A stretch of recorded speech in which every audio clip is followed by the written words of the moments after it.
خبر شامل کرتے ہیں بلوچستان کے شہر دال بندین سے۔ ہمارے گدروشیا پوائنٹ کے نمائندہ محمد بخش بلوچ سے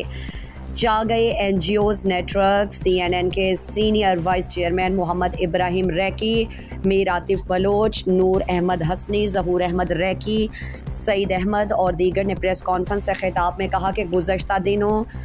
جو ہے وہ گردی جنگل میں مہاجرین کے نام نہاد جرگے نے ریاست کے اندر اپنی عدالت لگا کر ایک معصوم بچی کے قتل کا حکم دے کر ریاست کے اندر ریاست قائم کر کے ملکی قوانین اور اداروں کو چیلنج کیا ہے۔ نام نہاد جرگے کے سربراہ احمد شاہ نامی شخص نے اپنے جرگے میں غیرت کے نام پر لڑکی کو قتل کرنے کا حکم دیا۔ امیر گھرانے سے تعلق رکھنے والے لڑکے کو پیسوں کے بدلے اپنی ذاتی عدالت سے شخصی ضمانت دی اور غریب بچی کو قتل کرنے کا حکم، جو کہ چاغ انتظامیہ، عدلیہ اور ملکی قوانین اور اداروں کے کردار پر ایک سوالیہ نشان بن گیا۔ انتظامیہ کی جانب سے لڑکی کے قاتل بھائی کو گرفتار کرنا اور قتل کے احکامات صادر کرنے والے جرگے کے سربراہ احمد شاہ نامی شخص کو کھلی چھوٹ دینا ثابت کرتا ہے کہ یہاں بااثر امیر لوگوں اور عام لوگوں کے لیے الگ الگ قوانین ہیں، جس پر Chagai N G Os network CNN ان تمام اداروں سے پرزور مطالبہ کرتی ہے کہ وہ گردی جنگل افغان مہاجر کیمپ میں نام نہاد جرگے کے سربراہ احمد شاہ اور دیگر ارکان کو فوری طور پر گرفتار کریں۔